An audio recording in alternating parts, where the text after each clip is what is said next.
গান বাদ্য, অশ্লীলতা, বেহায়াপনা, অসভ্যতা, উলঙ্গতা, এই খামখেয়ালি কৌতুক, হাসি, ঠাট্টা, মজাক, মোবাইলের এই বেহুদা ছবি তোলা, জীবনটা এমনভাবে, এমন সুন্দর হায়াত, প্রিয় ভাই আমার, নষ্ট করে দিও।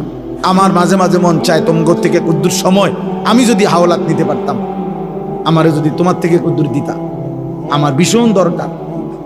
সারাটা দিন রাত 3টা 4টা পর্যন্ত দৌড়ের উপরে থাকি, ব্যস্ত থাকি, নিজের সময় দিয়ে আমার মনে হয় যেন আমি কুলাইতারি না। আমার যদি কেউ তার থেকে কুদ্দুর সময় হাওলাত দিত, প্রায় আমার এটা মনে হয় যদি আমি কারো কাছ থেকে একটু সময় পাইতাম, আমার একটু উপকার হতো। তাইলে এই জন্য অনুরোধ করছি আমরা আজকের এই কিশোর ভাই, নওজোয়ান ভাই, আমি 2টা আয়াত শুধু তর্জমা বলি, তাইলে আমার কথা শেষ। আল্লাহ তাআলা এখানে বলছেন, মক্কার একজন কুরাইশ, নজর ইবনে হারেস, কাফের সর্দার, সে নবীজির দিবানিশি বিরোধিতা করত। তো বিরোধিতার ক্ষেত্রে মক্কার সব বিরোধিতাকারীরা নিজেদের মধ্যে আলাপ করত যে আমরা যে যাই বিরোধিতা করি মুহাম্মদের, সে যখনই লোকদের সামনে তার এই কোরআন পড়ে মানুষগুলোর দিল নরম হয়ে যায়, আস্তে সে দুর্বল হয়ে যায়, কালেমা পড়ে মুসলমান হয়ে যায়।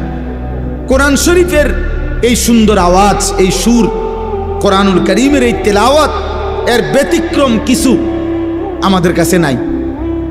তখন এই মক্কার কুরাইশ কাফের নজর ইবনে হারেস, সে ব্যবসার জন্য গেছিল ইরান, মানে পারস্য, ইরান দেশে।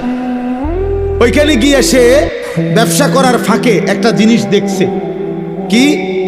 সে দেখলো যে ওইখানে বিকাল হইলে, অবসর টাইমে লোকেরা মজমা জমাইয়া বসে, মানে গোল হইয়া, আর একজন গায়িকা, নর্তকী, যে বাদ্যের তালে তালে, বাদ্যযন্ত্রের ঝংকারের তালে তালে সে নাচে, গান গায়, আর সুরে সুরে পুরানা দিনের কিচ্ছা কাহিনী এগুলো সুরে সুরে বলে।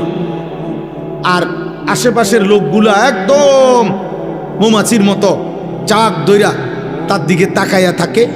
তার শরীর, তার যৌবন, নারীর দেহ, গায়িকার নাচ, গান, বাদ্যযন্ত্র, এগুলোর থেকে মজা পায়। এই লোক তখন নজর ইবনে হারেস, কুরাইশ এই কাফের সর্দার, সে চিন্তা করছে এইটা একটা মুহাম্মদের কোরআনের ব্যতিক্রম হইতে পারে।